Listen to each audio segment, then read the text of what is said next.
Muito bem. Este seminário, a razão de ser dele, deixem-me dar algumas palavrinhas de introdução, ainda antes de fazer a oração. Vamos depois fazer a oração, mas antes da oração só vou dar umas pequeninas palavras de introdução. A minha mulher foi convidada para fazer o seminário que acabou de vos apresentar e à última da hora alguém me convidou, porque este ano eu não estava para vir cá, ao contrário do que aconteceu em anos anteriores, e então pediram para fazer também um seminário, e no mesmo dia que a minha mulher iria fazer. E então a ideia que me surgiu era, vou fazer concorrência à minha mulher, já que ela vai falar homens precisam-se, e eu vou falar do tema mulheres precisam-se, pronto. E assim acho que complementa bem um tema e o outro. É verdade que o ano passado e anos anteriores tenho falado normalmente de outros temas de índole profética, que é, digamos, a parte da Bíblia onde eu me sinto mais à vontade. Este assunto não é, digamos, o assunto onde eu sou, digamos, mais especialista, mas pela graça de Deus acredito que também posso apresentar aqui algo que pode ser interessante para todos vós. Muito bem, agora sim vamos fazer a oração, vamos inclinar os nossos rostos e vamos orar ao Senhor. Senhor nosso Deus, nosso bom Pai, nós estamos muito gratos, Senhor, pela oportunidade e pelo privilégio que Tu nos concedes de estarmos aqui reunidos em Teu nome. Nós sabemos que Tu estás aqui entre nós, Senhor, não por qualquer sentimento especial da nossa parte, mas porque Tu prometeste e as Tuas promessas nunca falham, de que lá onde 2 ou 3 se reunissem em Teu nome, Tu estarias no meio deles. Então, Senhor, que a Tua presença seja não apenas sentida entre nós, mas que possa vir iluminar a nossa mente, abrir o nosso coração, para não apenas compreendermos, mas também aceitarmos o que Tens em reserva para nós. Abençoa-nos, pois, nesta hora que vamos aqui passar, que possas, Senhor, dar discernimento e sabedoria a mim e também a todos aqueles que estão aqui a participar, para que possam entender aquilo que nós iremos apresentar. Tudo isto nós te pedimos, Senhor, e pela fé te agradecemos, em nome de Jesus. Amém. Amém. Queridos amigos, deixem-me, em poucas palavras, dizer-vos qual é o meu objetivo, que também foi o objetivo da minha mulher em apresentar o seminário que atrás vos apresentou. Nós estamos totalmente convencidos que quanto mais perto nós vivermos o ideal divino, tanto maior é a felicidade que nós podemos obter. E, portanto, nós como cristãos, e particularmente como cristãos adventistas do sétimo dia, nós acreditamos que Deus é o Criador. Nós rejeitamos em bloco, totalmente, a teoria da evolução.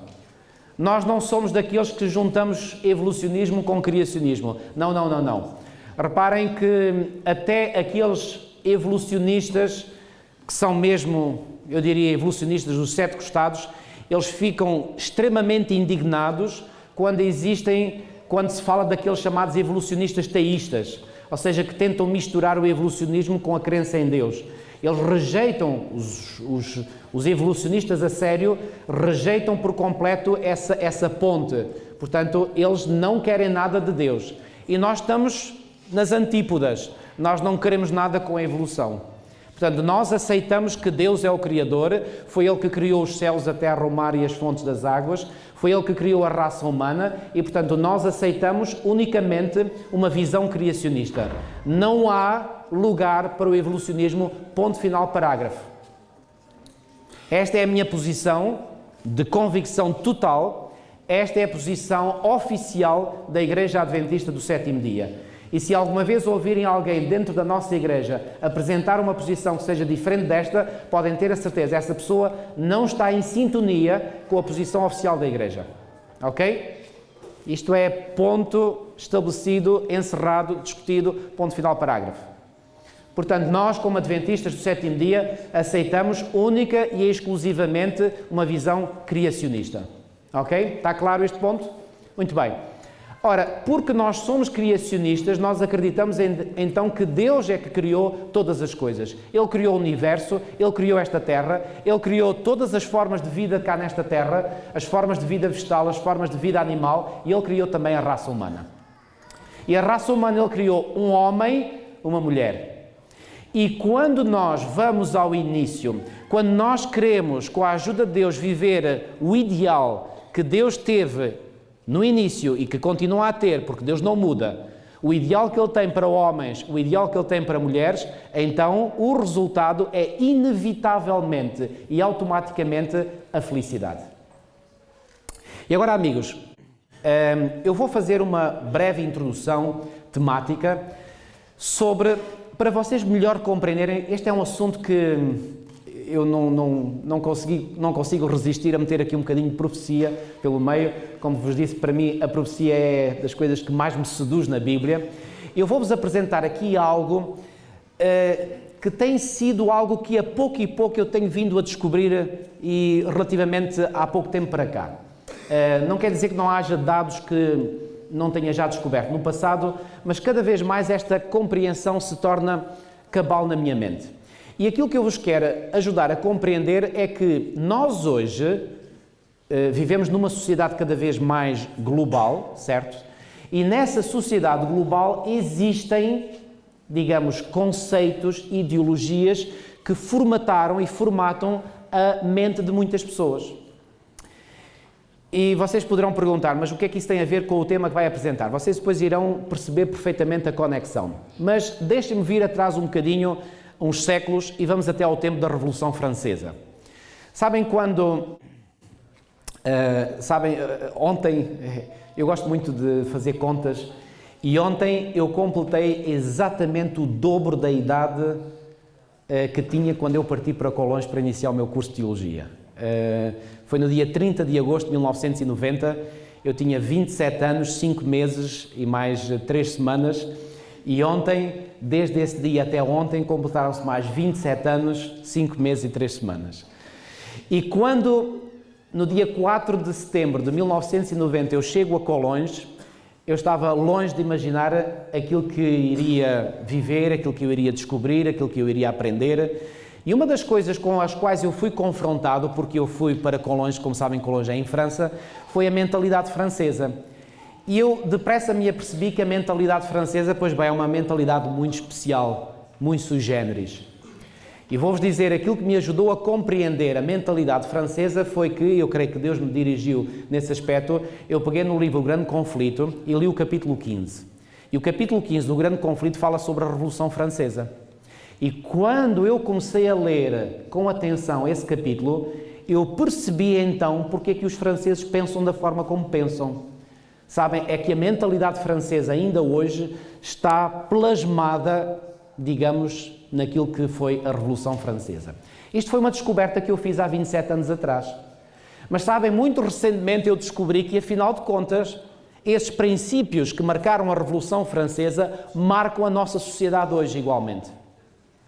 E sabem, Ellen White, eu não tive tempo, peço desculpa, não tive tempo de preparar um PowerPoint, mas Ellen White, no livro Educação, na página 228, ela diz que os princípios da Revolução Francesa estariam presentes no mundo precisamente antes da segunda vinda de Cristo.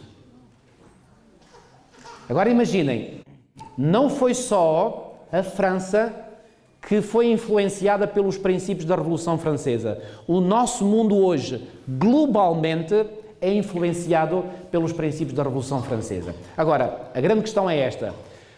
Fundamentalmente, que princípios são esses, princípios da Revolução Francesa? Pois bem, uma só palavra é suficiente para descrever esses princípios da Revolução Francesa. E essa palavra é ateísmo. Agora deixem-me dizer-vos isto.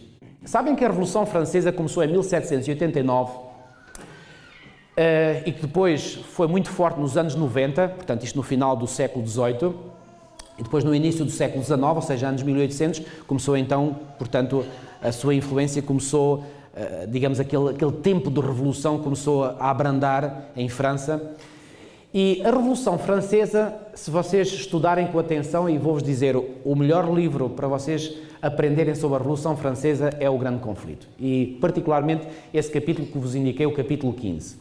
E lá nesse capítulo 15 do livro O Grande Conflito, diz lá que a Revolução Francesa começou inicialmente como uma revolta contra o clero da Igreja dominante, que era a Igreja Católica Romana, certo? Mas não ficou por aí. Transvasou e, a partir de um determinado momento, não era só contra o clero, eles também ficaram contra a Igreja no geral. E depois não ficou por aí. foi também contra o cristianismo em geral. E depois não ficou por aí, foi um passo mais além e rejeitou a Bíblia e rejeitou tudo o que era princípios cristãos. E vai um passo mais além e rejeitou Deus. Ou seja, a Revolução Francesa foi sobretudo uma revolução, não foi só, mas foi uma revolução intelectual que tentou varrer da mente das pessoas tudo o que está conectado a Deus e aos seus princípios. E é isso, portanto, esses princípios de rejeitar Deus e todos os seus princípios que é, digamos, a característica fundamental da Revolução Francesa. E isso veio até aos nossos dias. Mas atenção, eu durante muito tempo eu nunca consegui fazer a ligação, até que um dia, que fez luz na minha mente, e eu descobri que muitas ideologias que surgiram sobretudo na primeira metade do século XIX, essas ideologias eram filhas da Revolução Francesa. Eu vou-vos dar alguns exemplos. Olhem, vamos começar com o evolucionismo. O evolucionismo é uma ideologia, não é ciência. O evolucionismo não é ciência. Alguns dizem muito bem, é uma teoria, quando muito. É um sistema ideológico. E reparem, o evolucionismo recente, quando é que ele surgiu? Na primeira parte do século XIX. Já agora, um pequeno pormenor interessante. Sabem que Charles Darwin, todos já ouviram falar em Charles Darwin, foi um indivíduo que fez o curso de Teologia. Sabiam disso? Fez o curso de Teologia. Olha o que o indivíduo que faz um curso de Teologia, onde ele pode chegar. Uma vez um professor meu de Teologia dizia que o curso de Teologia é o curso mais perigoso que alguém pode fazer. Eu vou-vos dizer, ele tinha razão, esse professor, tinha razão. Porque nós somos bombardeados com tantas ideias, tantas coisas, que às vezes a nossa mente quase parece estar ali a balançar, caímos para um lado, caímos para o outro.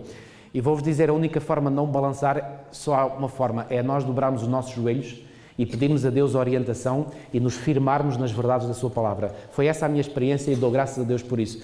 Porque eu hoje olho para trás e vejo alguns dos colegas que foram meus colegas de teologia, hoje nem sequer membros de igreja são. É triste ver essa realidade, mas infelizmente isso acontece.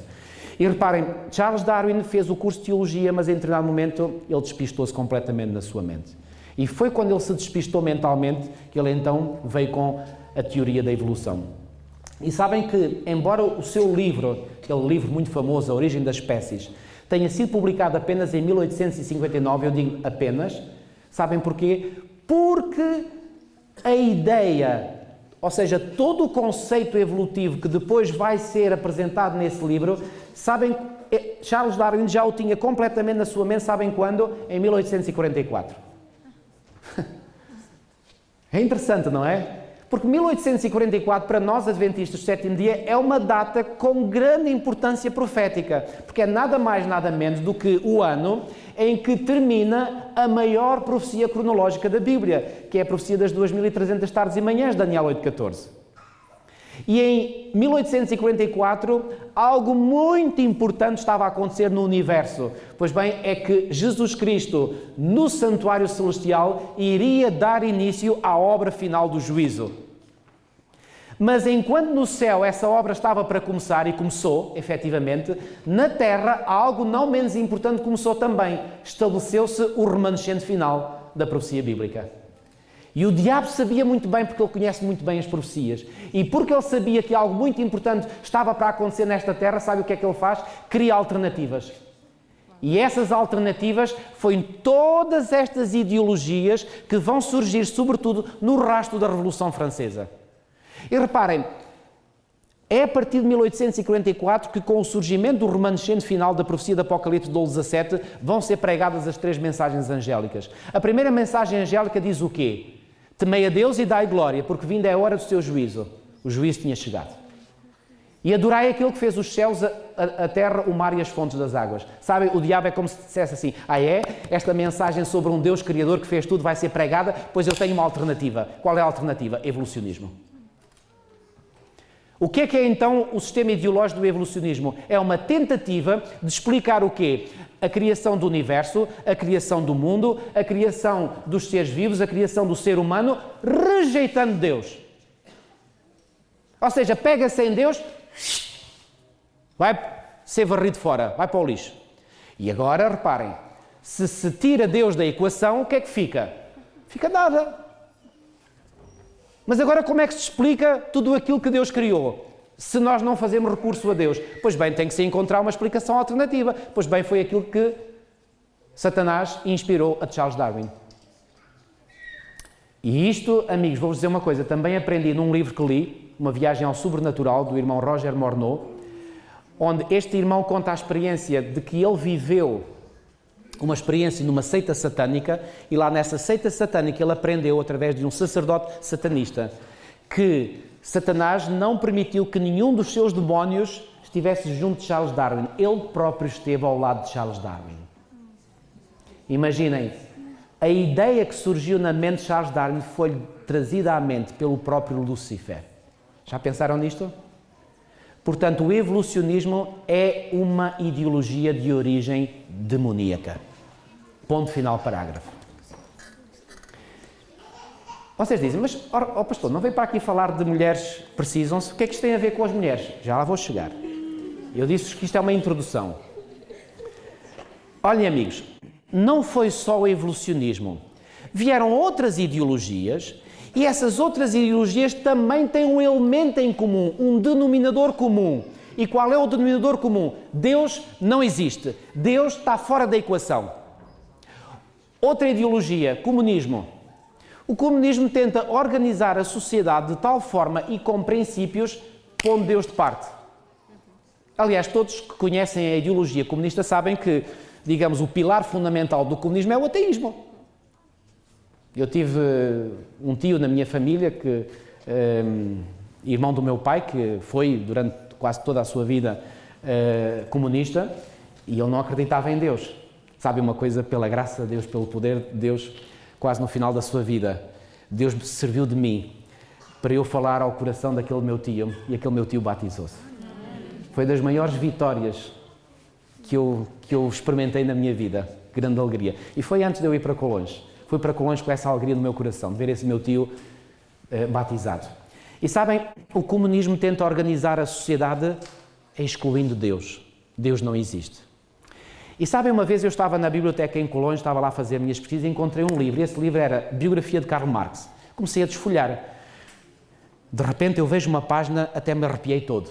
Sabe o que é que eu descobri? Que eu não sou grande especialista, nunca estudei o comunismo a fundo, também não me interessa, nunca me senti, digamos, grande motivação para isso, mas há coisas que nós ouvimos falar, muitas coisas que conhecemos, e sabem que o Karl Marx, que é uma figura de proa, digamos, em termos de formulação da doutrina, o Karl Marx lançou, por assim dizer, os fundamentos ideológicos do comunismo com um livro que ele publicou chamado Manifesto do Partido Comunista. E quando eu estava com esse livro da biografia do Karl Marx nas mãos, olhem o que eu descobri. Sabem em que ano foi publicado o Manifesto do Partido Comunista? 1844. Então, em 1844, Charles Darwin já tinha na sua mente a teoria do evolucionismo. Karl Marx vai apresentar o Manifesto do Partido Comunista em 1844. Qual é o objetivo? Pôr Deus de parte. De onde é que isto vem? Vem no rastro da Revolução Francesa. Mas não ficamos por aqui. Recentemente, sabem, eu trabalhei durante uns anos como enfermeiro em psiquiatria, no Hospital Miguel Bombarda, aqui em Lisboa, que encerrou em junho de 2011. Trabalhei lá quase 4 anos, nomeadamente 3 anos e 8 meses, e obviamente durante esses 3 anos e 8 meses eu aprendi um bocadinho do mundo da psiquiatria. E aprendi que a psiquiatria, praticamente todos os psiquiatras no mundo inteiro se seguem pela escola americana. É a Associação Americana de Psiquiatria, digamos. É a mãe dos psiquiatras, é a sede da psiquiatria no mundo inteiro. É verdade, também tenho que dizer isto, senão estaria a mentir, é verdade que existem várias correntes na psiquiatria, inclusivamente até existe uma corrente que é conhecida como a antipsiquiatria. Ou seja, são psiquiatras que estão contra a psiquiatria, parece um contrassenso, mas existe. Mas, dentro das correntes tradicionais, está tudo a seguir a Associação Americana de Psiquiatria. Aliás, foi e é a Associação Americana de Psiquiatria que publica, temos a tempos, o chamado DSM. O que é o DSM? É a Bíblia dos Psiquiatras.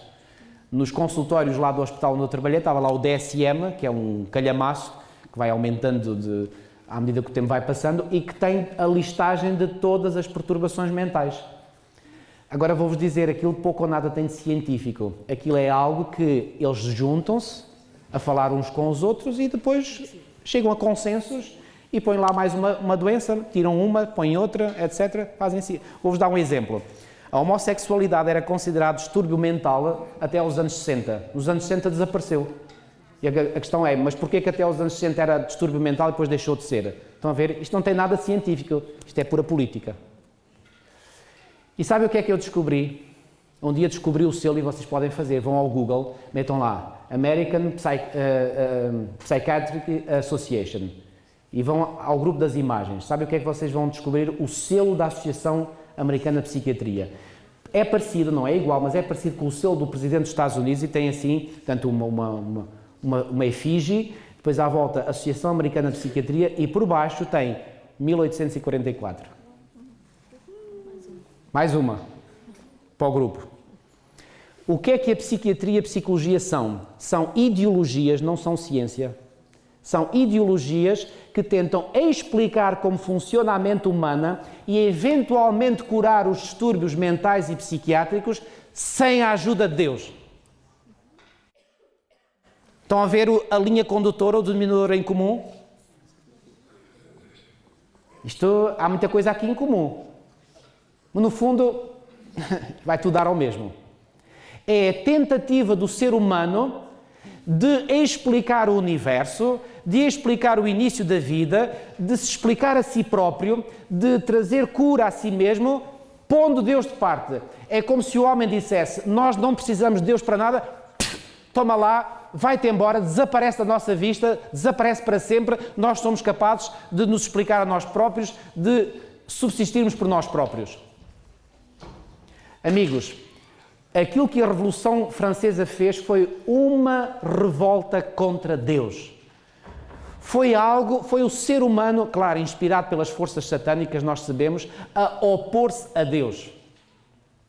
Mas o problema é que vieram frutos dessa Revolução Francesa, que são ideologias que fizeram e continuam ainda hoje a fazer o seu trabalho na nossa sociedade. E nós hoje vivemos na sociedade que vivemos e muitas vezes não nos apercebemos que algumas coisas que nós captamos com as nossas antenas, entre aspas, com o nosso espírito, provém dessas ideologias. E sabem, uma coisa que eu descobri é que a dita sociedade secularizada em que nós vivemos, pois bem, a sociedade secularizada foi plasmada pelos princípios da Revolução Francesa. Tentou pôr Deus de parte. Agora, vou chegar ao ponto que me interessa. Sabem qual foi a outra ideologia que veio no rastro da Revolução Francesa? Feminismo. E o que é que o feminismo tenta fazer crer? Pois bem, o conceito fundamental desse sistema ideológico é este: não há diferenças entre homem e mulher.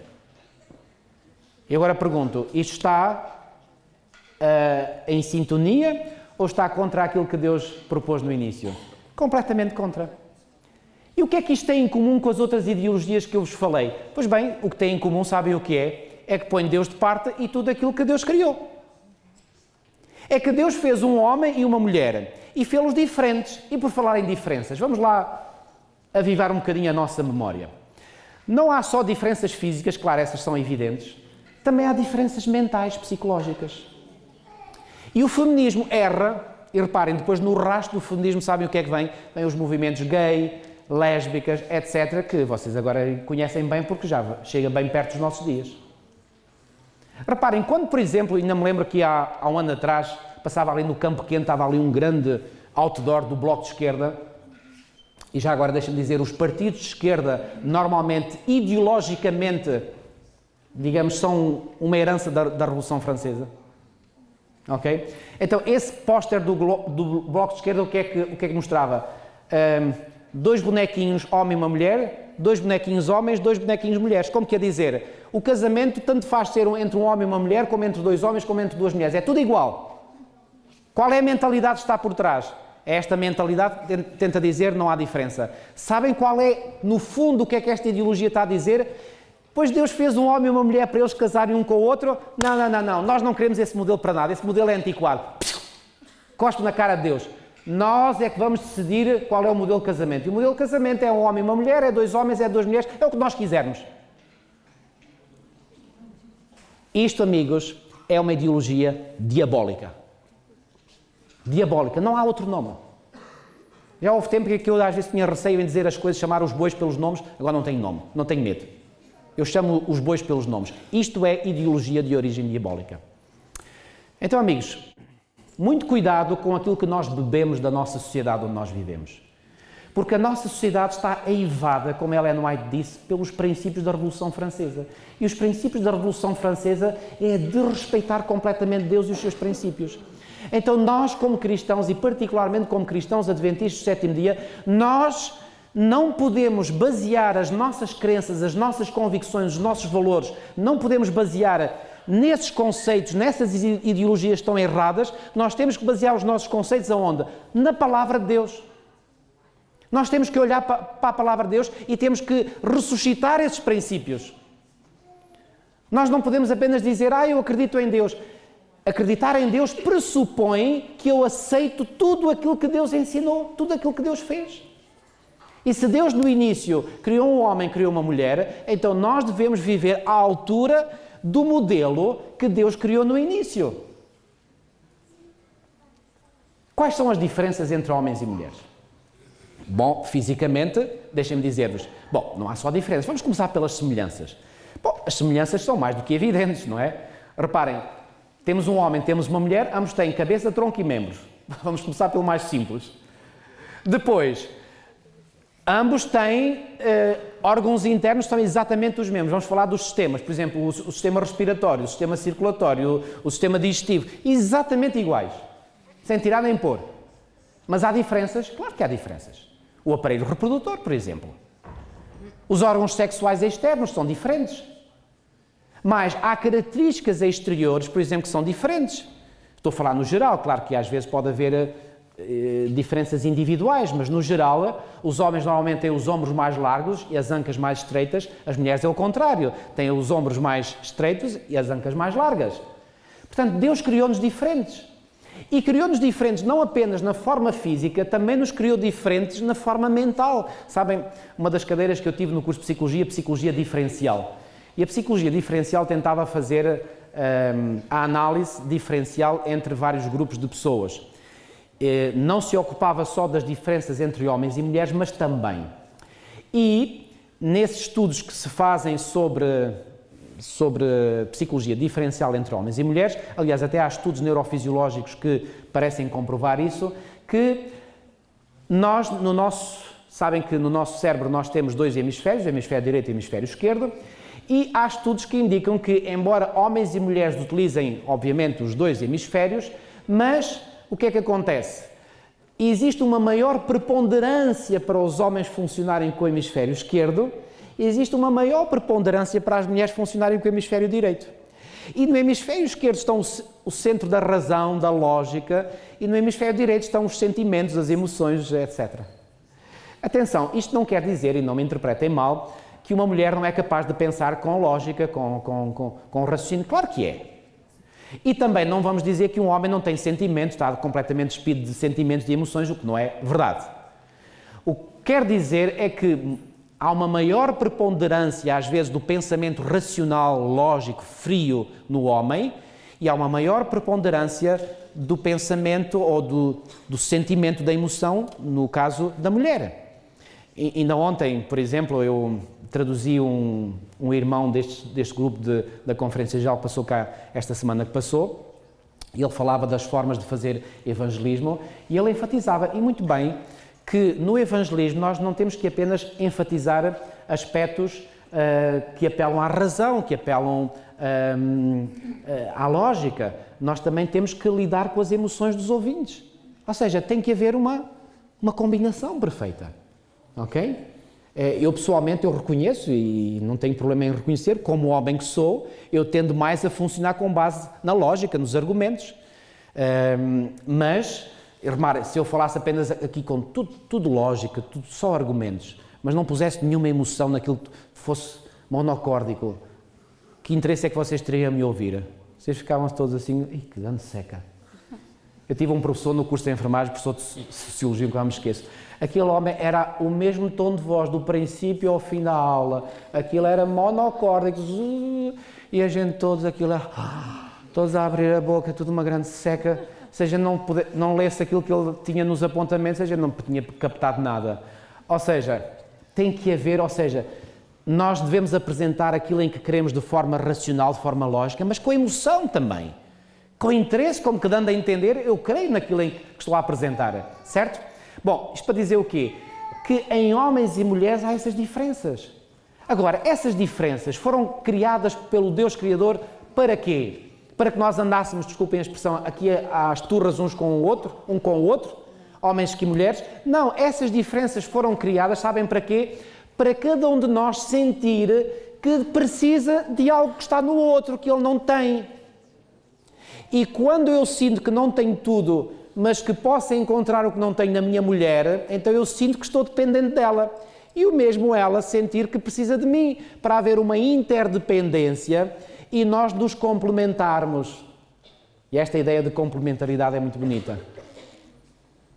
Ainda me lembro de uma imagem que ficou gravada na minha memória, quando eu estava a fazer o curso de enfermagem, de um atlas de anatomia e fisiologia humana, e que mostrava duas figuras, e mostrava como, por exemplo, reparem, até por exemplo na união física, sexual entre um homem e uma mulher, há uma complementaridade perfeita, total. Sabem porquê? Porque o pénis ereto do homem tem exatamente a mesma configuração da vagina da mulher. Isto foi idealizado por quem? Foi idealizado por Deus. Para quê? Para existir exatamente essa complementaridade total, perfeita. Onde é que há complementaridade entre dois homens ou entre duas mulheres? Simplesmente não existe. Isto é uma aberração total. Então, amigos, devemos ter esta noção de que Deus criou homem e mulher para se complementarem um ao outro, para sentirem prazer em encontrar na mulher, em encontrar no marido aquilo que ele próprio não tem. Esse foi o objetivo, para que possamos sentir esta interdependência, certo? Agora, o que é que se espera desta mulher que Deus criou? Vocês já ouviram da minha mulher o que é que se espera de um homem, certo? Agora não vou falar disso. Agora vou falar da mulher. E uma passagem fundamental que nós encontramos, há várias. Mas há uma passagem fundamental que eu gostaria de analisar convosco esta manhã. Mas antes de irmos a essa passagem, deixem-me só ler no livro de Gênesis, no capítulo 1, em primeiro lugar, aqui um texto que vocês conhecem extremamente bem. Assim espero. Gênesis, capítulo 1.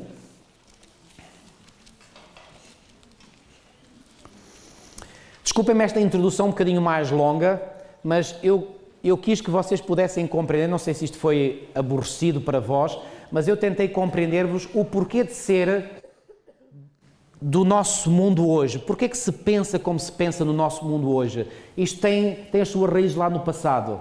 E atenção, a Revolução Francesa também não surgiu de paraquedas. Isto já tem raízes no passado.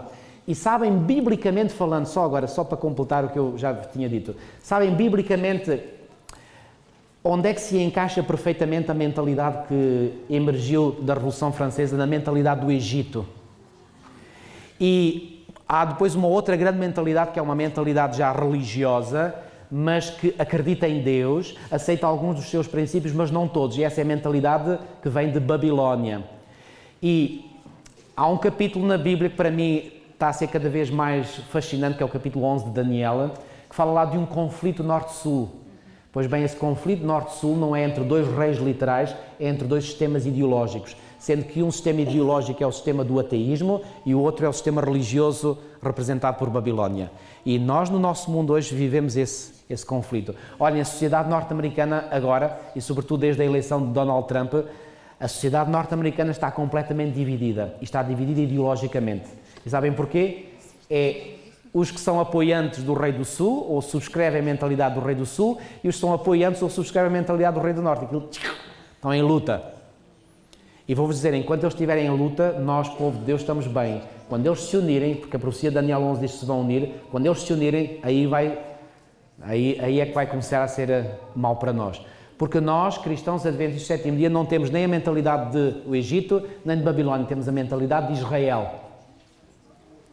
Ok? Isto vai à parte. Isto, um dia, quando vocês sentirem mais interesse em aprofundarem os vossos estudos proféticos, não se esqueçam disto que eu vos disse. Bom, vamos ler esta passagem de Gênesis, capítulo 1. E Gênesis, capítulo 1, nos versículos 26 e 27, diz assim: Também disse Deus, façamos o homem à nossa imagem, conforme a nossa semelhança. Olhem que maravilha, que privilégio.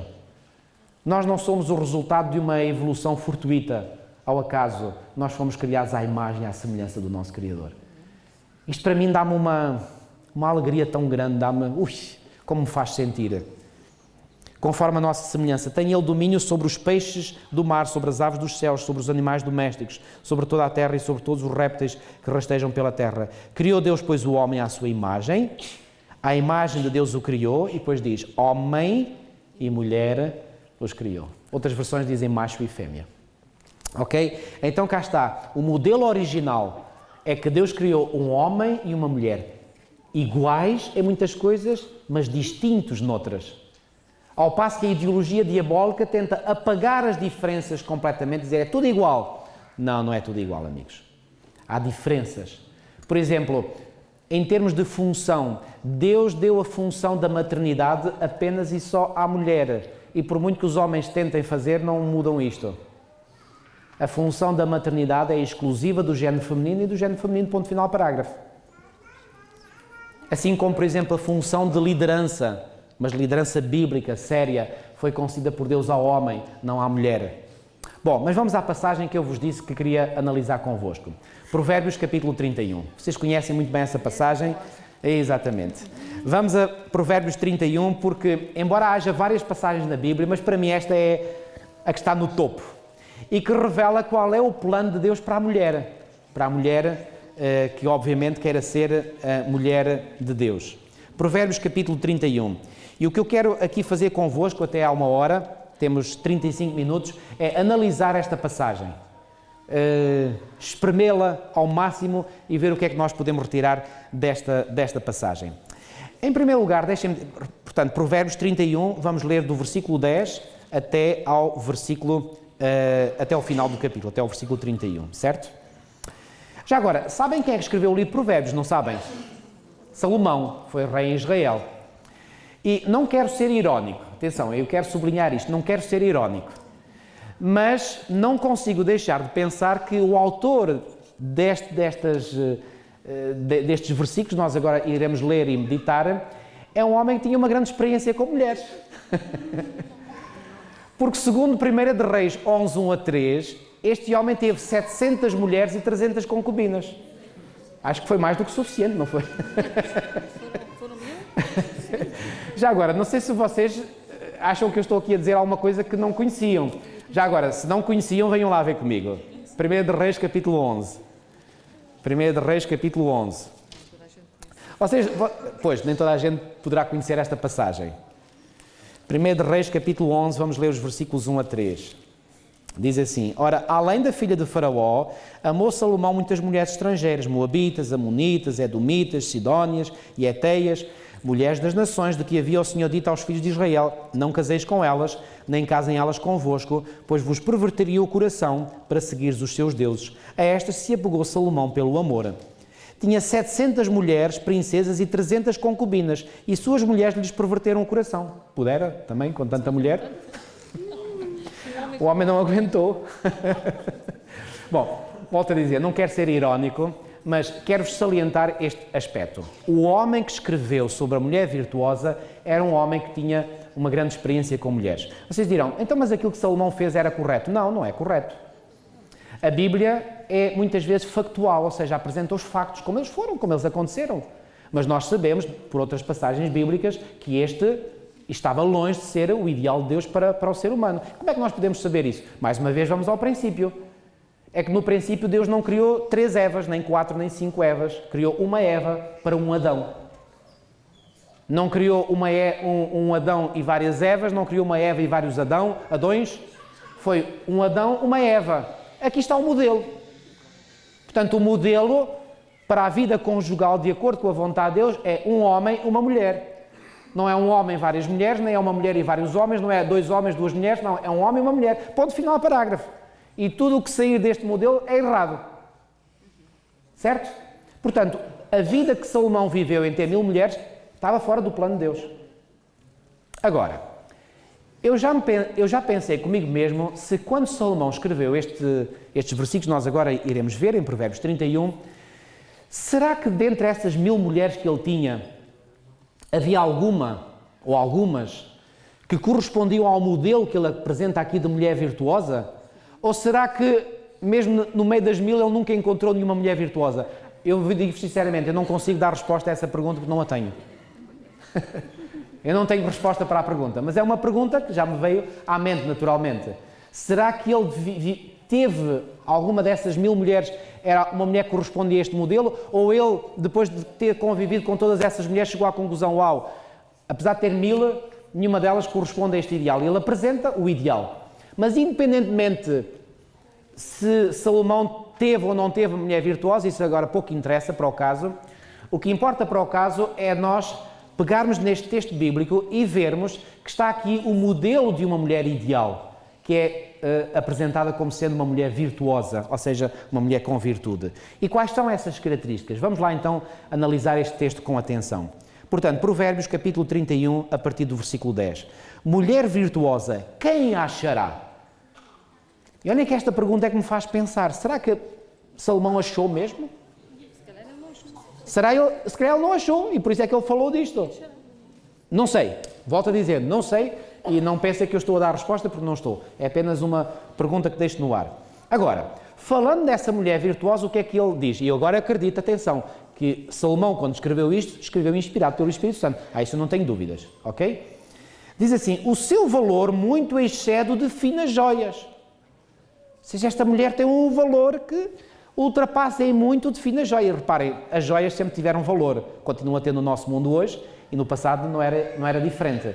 Reparem, há joias que valem, milhares ou milhões, sei lá, é a área que eu não percebo patavina, mas reparem, há diamantes, há rubis, coisas que valem milhões. Pois bem, Salomão está a dizer, essa mulher vale muito mais do que essas joias. E agora reparem, uma outra característica muito interessante da mulher virtuosa, o coração do seu marido confia nela. Ou seja, é uma mulher em que o marido olha para ela e diz assim, eu tenho plena confiança, total confiança na minha mulher. Linda descrição. Mas, e não haverá falta de ganho. Versículo 12. Ela lhe faz bem e não mal todos os dias da sua vida. Não é só em alguns dias, é em todos os dias. Ela faz o que é o marido? Só bem, não mal. Como é que esta mulher trata o marido? Como é que ela se relaciona com o seu marido? De tal forma que o seu marido é sempre tratado, eu diria, atrevo-me a dizer, como um rei. Como um rei. Esta mulher, ela põe o seu marido nos píncaros. Sempre trata bem o seu marido. E eu vou-vos dizer, mas vou-vos dizer lá mais para o fim, mas vocês já podem imaginar, qual é o marido que não gosta de ter uma mulher destas? Obviamente que gosta. E diz assim, ainda o relato, versículo 13, busca lã e linho e de bom grado trabalha com as mãos. Por outras palavras, esta mulher não é uma mulher que tema o trabalho. Ela vê que há algo para fazer e ela faz. Não é alguém que, não é uma mulher tipo, desculpem uma expressão, bibelô, está só lá para ser aquela bonequinha que ninguém pode tocar.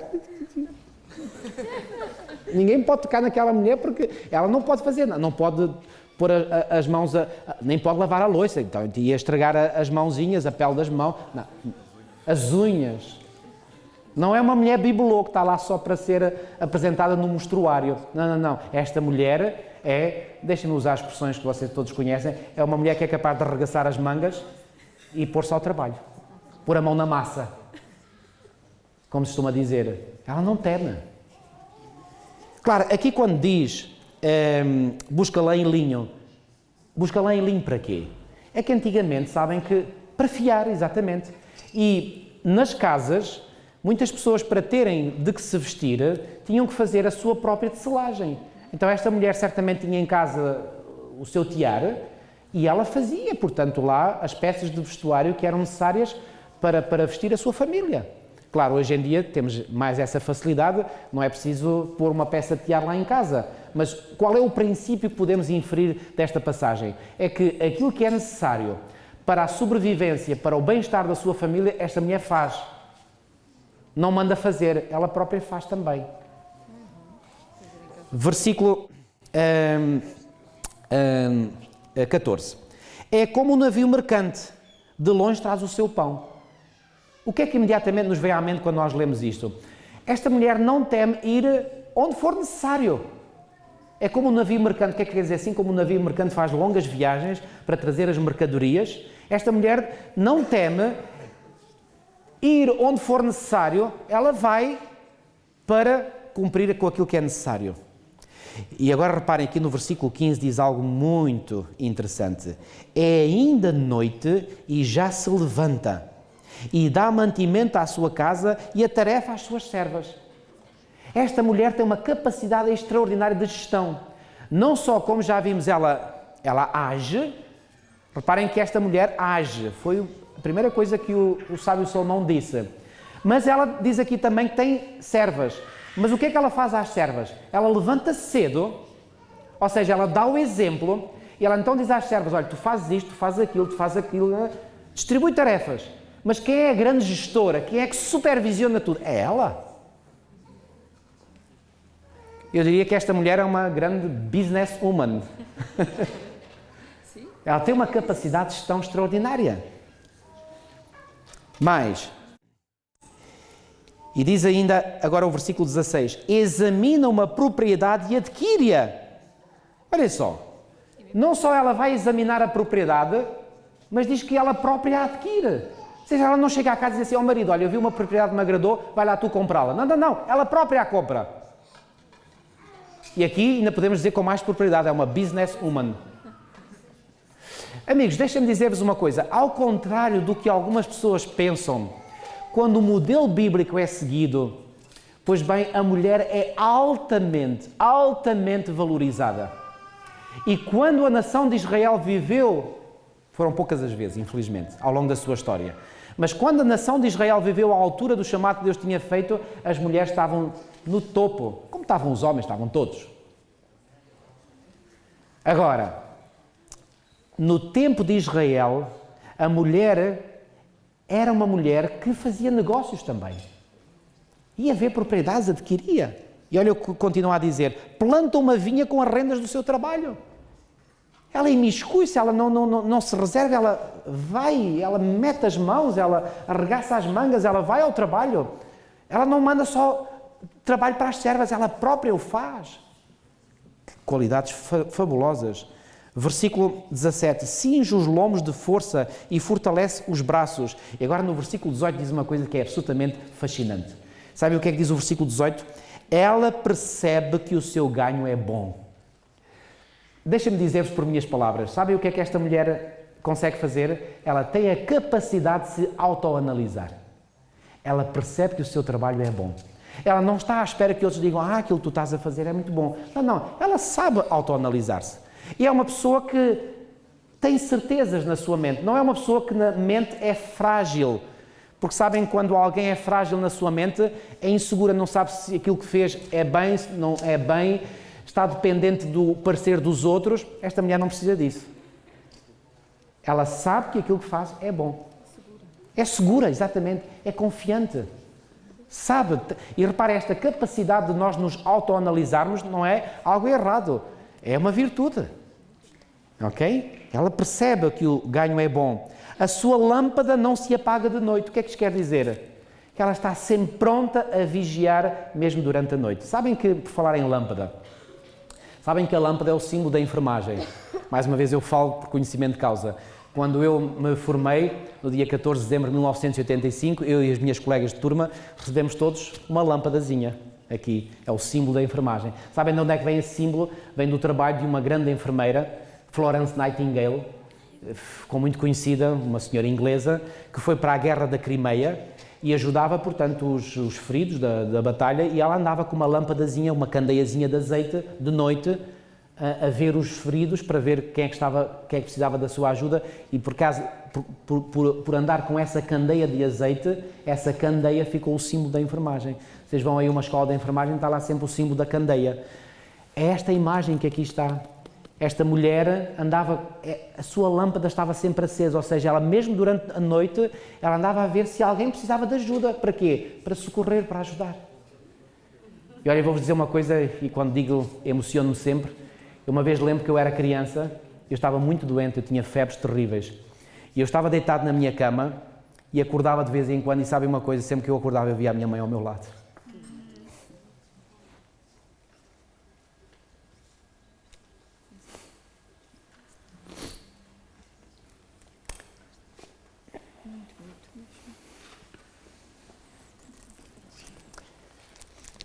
A minha mãe era capaz de passar uma noite inteira sem dormir, mas estava ali de lâmpada acesa, no sentido figurado, para ver como é que eu estava. Isto é uma mulher. E graças a Deus eu tive uma mãe que foi uma mulher. Obrigado. Versículo 19. Estende as mãos ao fuso, mãos que pegam na roca. Mais uma vez, estão a ver aqui a capacidade que ela tem de meter mãos ao trabalho? Não tem receio de nada. Versículo 20. Abre a mão ao aflito e ainda a estende ao necessitado. Ou seja, esta mulher tem... Ela tem sensibilidade para aqueles que sofrem, para aqueles que estão em necessidade. Ela não é indiferente às necessidades daqueles que as têm. Ela está atenta. Ela é uma mulher que é carinhosa, é uma mulher que procura ver as necessidades e não só ver as necessidades, atender essas mesmas necessidades. É o que este versículo nos diz. E o versículo a seguir, o versículo 21 diz: no tocante à sua casa, não tema neve, pois todos andam vestidos de lã escarlate. O que é que isto quer dizer? Reparem, obviamente que todas estas palavras nós temos que as compreender no contexto em que elas foram escritas, nomeadamente alguns destes termos. Mas daqui facilmente nós conseguimos inferir princípios para os dias de hoje. O que é que isto quer dizer? Mesmo que houvesse neve, ela não temia, sabem porquê? Porque, reparem, a neve traz frio, obviamente. Ela não temia porquê? Porque todos em sua casa estavam bem agasalhados. E estavam bem agasalhados porquê? Porque ela metia a mão à roca e ao tiar e não sei quanto. Ela fazia isso. E, portanto, ela não temia. Qual é o princípio que nós podemos inferir daqui? Uma mulher hoje que é virtuosa, quaisquer que sejam as necessidades que a sua família enfrenta, ela não tem receio, porque ela já se preparou previamente para essas necessidades. Fabuloso. E diz aqui, versículo 22 ainda, faz para si cobertas. E agora a última parte diz aqui algo fantástico, que eu também considero fantástico. Veste-se de linho fino e de púrpura. Sabem que o linho fino na Bíblia era considerado um dos tecidos mais... era topo de gama. Topo de gama. Aliás, este linho fino é tão topo de gama que é utilizado para como representar as obras justas dos justos. Lembram-se de uma passagem em Apocalipse 19? Venham ler essa passagem comigo. Deixem as vossas Bíblias aí abertas em Provérbios 31 e venham a Apocalipse, capítulo 19. E reparem, claro que lá em Apocalipse 19, deixem-me dizer isto, lá o linho fino é apresentado de forma simbólica, não é o linho fino literal, é simbólico. Mas não deixa de ser interessante que o linho fino é usado para representar o quê? Ora, venham ver. Apocalipse capítulo 19, versículos 7 e 8.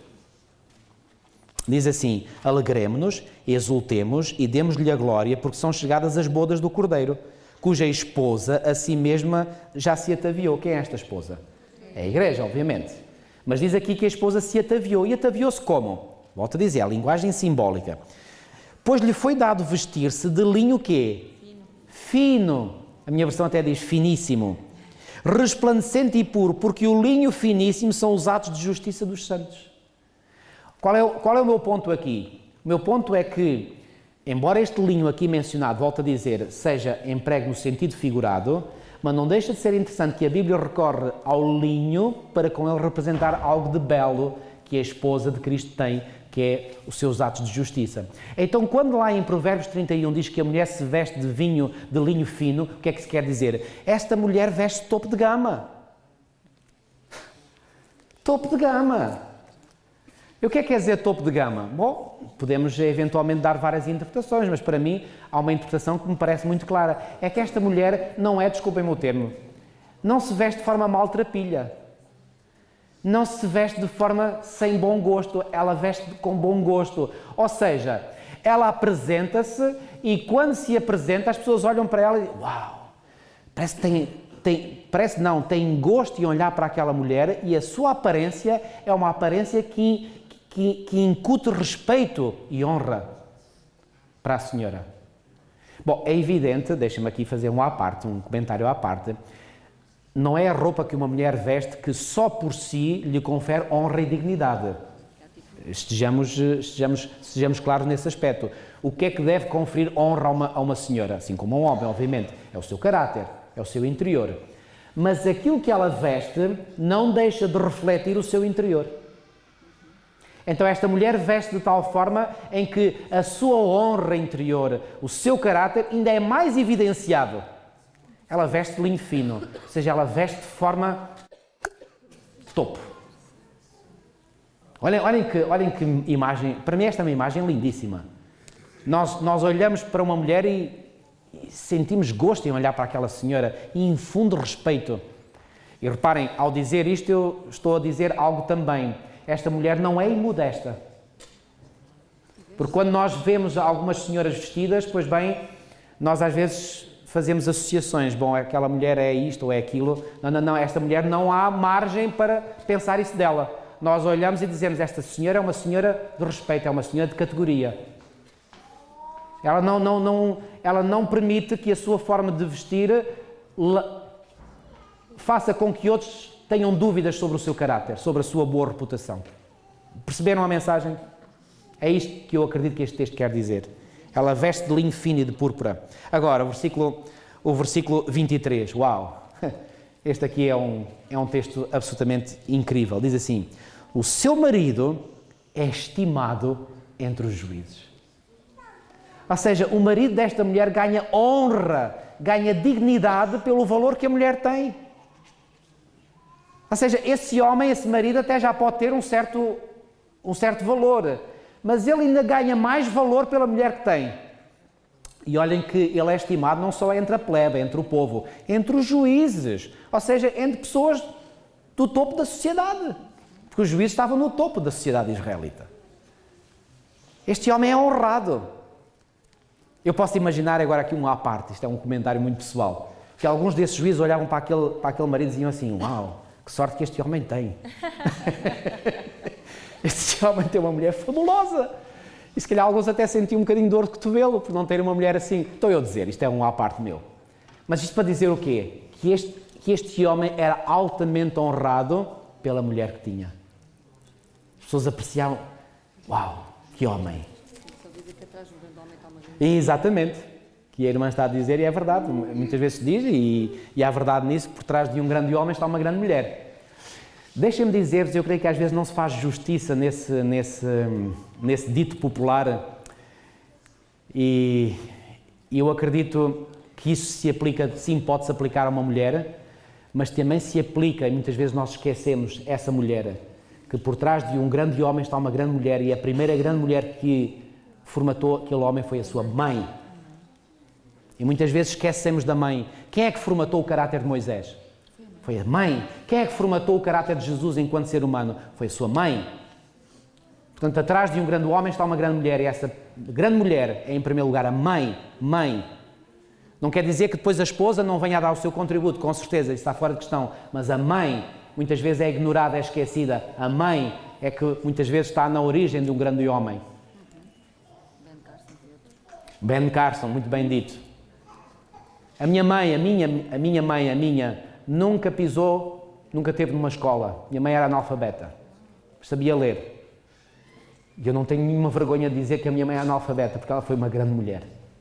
E desculpem-me a minha emoção, mas quando eu falo da minha mãe, eu me emociono. Tive uma grande mãe.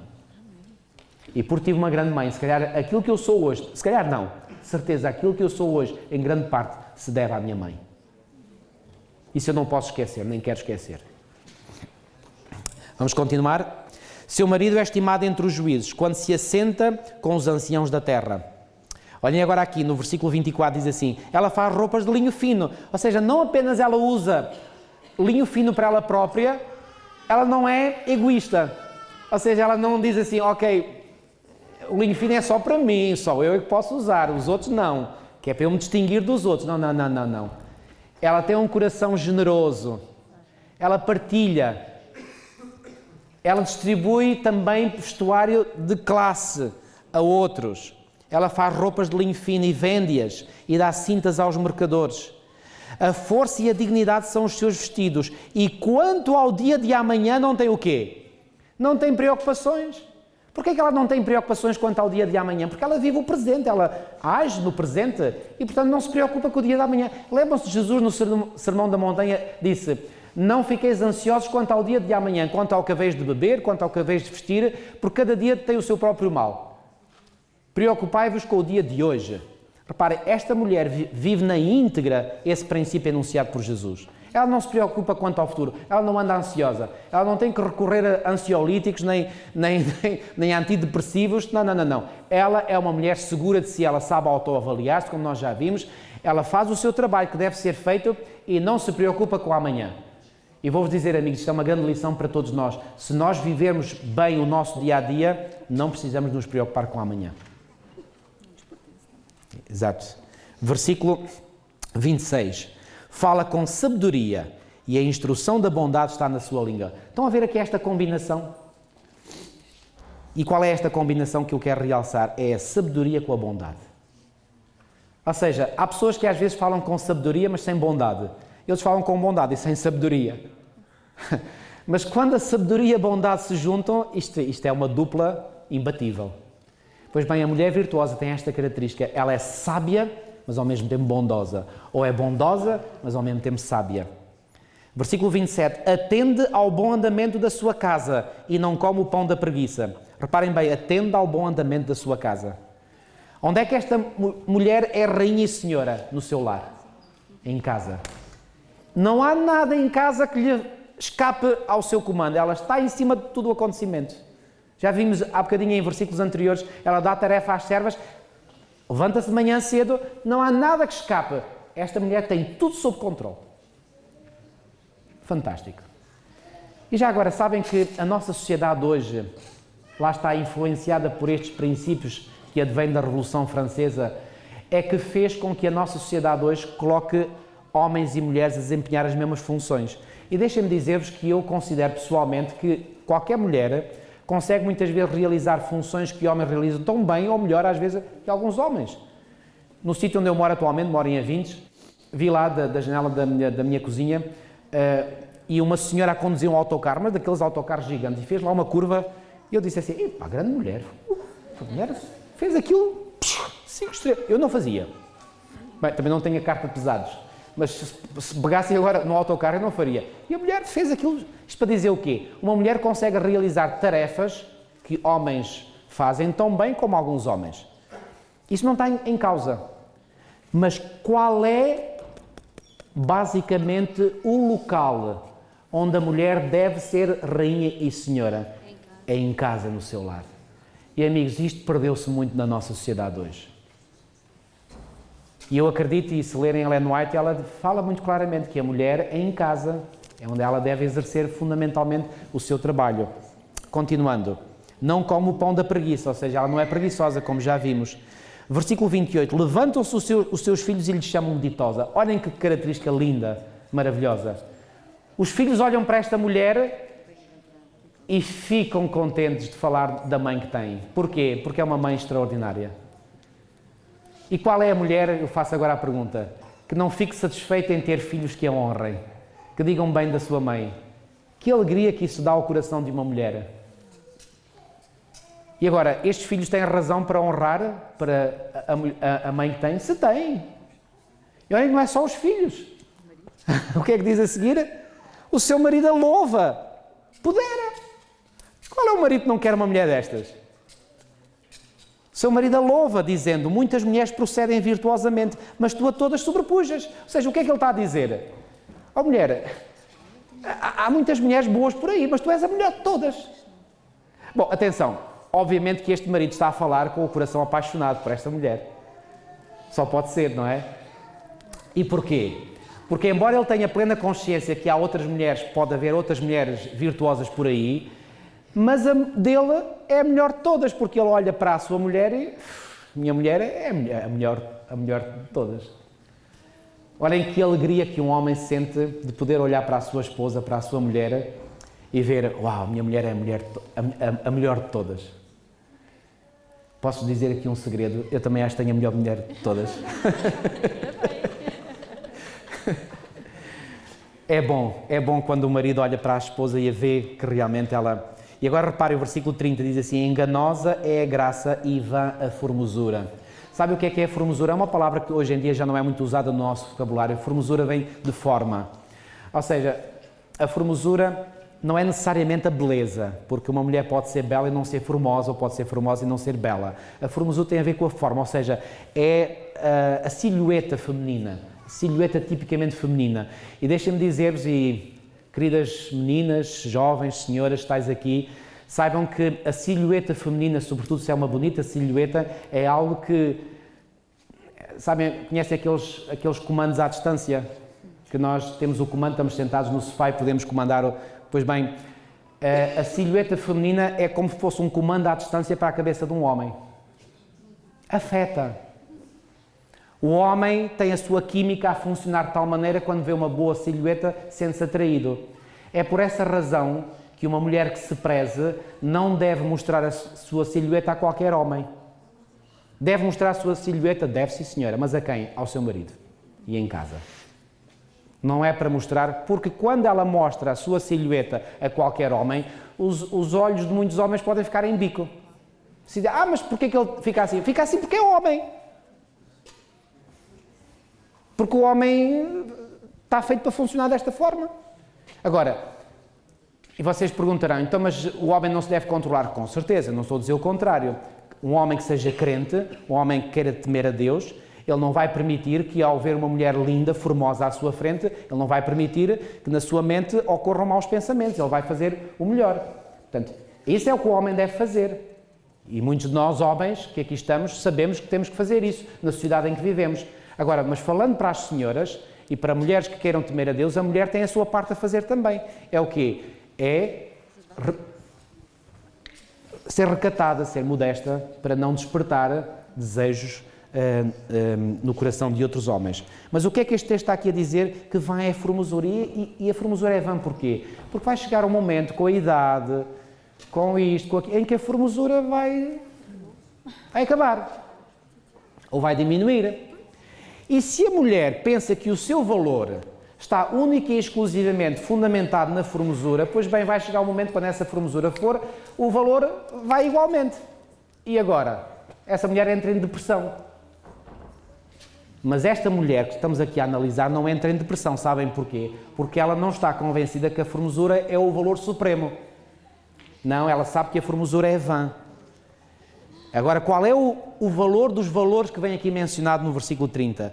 Mas a mulher que teme ao Senhor, essa será louvada. Cá está a característica fundamental da mulher, a mulher que teme ao Senhor. A mulher que quer aproximar-se de Deus, que quer viver o modelo que Deus, o Criador, prescreveu no início. O modelo que Deus criou no início. É esse modelo que ela quer viver. É fácil nós vivemos esse modelo. Vós, mulheres, nós, homens, é fácil vivermos o modelo que Deus tem para nós? E pensem no que a minha mulher também falou para os homens. É fácil? Não, não é fácil. Mas é possível? Sim, é possível. Pela graça e pelo poder de Deus.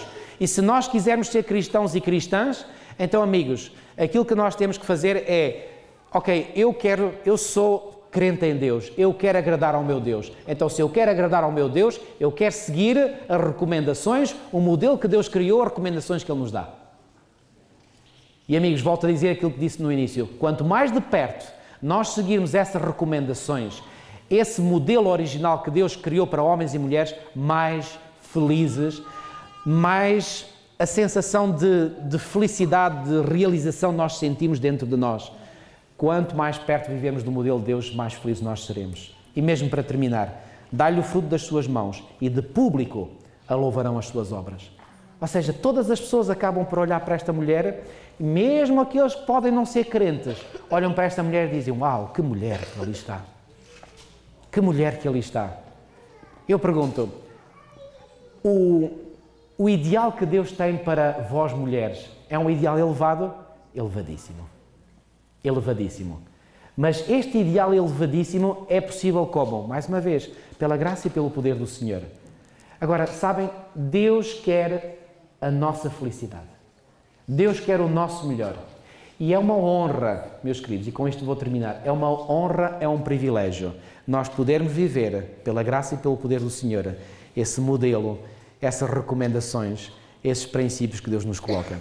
Não pensem, queridos jovens, não pensem que vocês ficarão a perder por se desviarem dos modelos da sociedade e viverem um pouco diferente, porque vocês muitas vezes, eu sei, eu já fui jovem também e sei que muitas vezes nós éramos pressionados psicologicamente, depois vais ficar à parte, toda a gente vai olhar para ti, toda a gente vai achar que tens uma mente tonta, que tens uma mente quadrada, etc.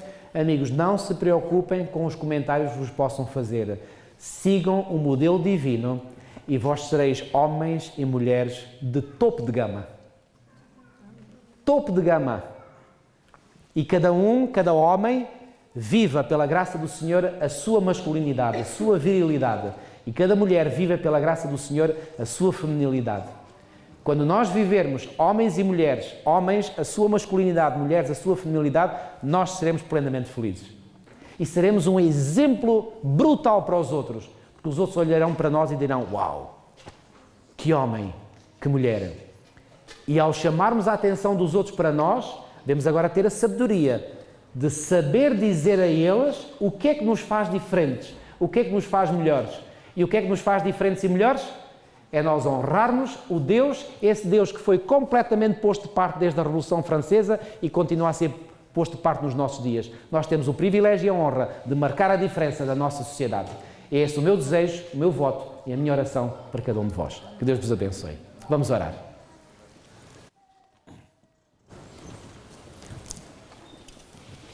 Querido e bom Pai, estás nos céus, muito e muito obrigado, Senhor, por este momento abençoado que Tu nos deste a possibilidade e a oportunidade de vivermos aqui em conjunto, meditando, falando, refletindo na Tua Santa Palavra. Senhor, Tu tens um ideal tão elevado para nós. E esse ideal elevado, Senhor, é uma honra, é um privilégio. Senhor, que cada vez mais nós possamos ter o gosto e a satisfação de vivermos pela Tua graça, pela Tua ajuda, esse ideal que Tu nos propões. Ó Senhor, quão bom é nós sermos Teus filhos, Tuas filhas. Ó Senhor, ajuda-nos a compreender a elevada honra que Tu nos concedes. E que honra, que maravilha é nós vivermos segundo os Teus parâmetros, segundo os Teus conceitos, segundo as Tuas recomendações.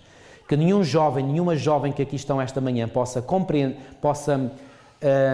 ter a ideia de que viver de acordo com as Tuas recomendações é inferior ou nos inferioriza. Não, Senhor. Pelo contrário, Tu os possas fazer compreender que viver de acordo ou mais perto dos Teus princípios é uma honra. E em vez de nos rebaixar, nos eleva. E nos eleva aos olhos dos maridos, das esposas, dos filhos, do público em geral, dos juízes da terra. Ó Senhor, que honra, que privilégio. Tu fizeste lá uma promessa em Deuteronômio 28, que se nós seguíssemos os Teus mandamentos, nós seríamos a cabeça e não a cauda. Estaríamos sempre no topo. E, Senhor, aquilo que eu desejo, o meu voto, a minha oração para cada um destes queridos jovens e jovens que estão aqui, é que eles possam ser esses homens e mulheres de topo, que sejam homens e mulheres de topo de gama, mas que nunca se esqueçam que a qualidade que eles têm vem de Ti, não deles próprios. Para que assim nunca possam esquecer-se de dar honra a Ti, glória a Ti e não a eles próprios. E quando alguém os louvar, que eles saibam desviar a atenção deles próprios para Ti e possam assim induzir outras pessoas a querer também conhecer-te a Ti e honrar e respeitar-te e eventualmente se poderem entregar a Ti de todo o seu coração. Abençoa-os grandemente, Senhor, e permite que eles possam sair daqui com a firme certeza de que Tu tens grandes planos para eles e de que Tu desejas que eles possam ser homens e mulheres de grande sucesso na vida e, acima de tudo, cidadãos e cidadãs do Reino dos Céus. Tudo isto nós Te pedimos e pela fé Te agradecemos em nome de Jesus. Amém.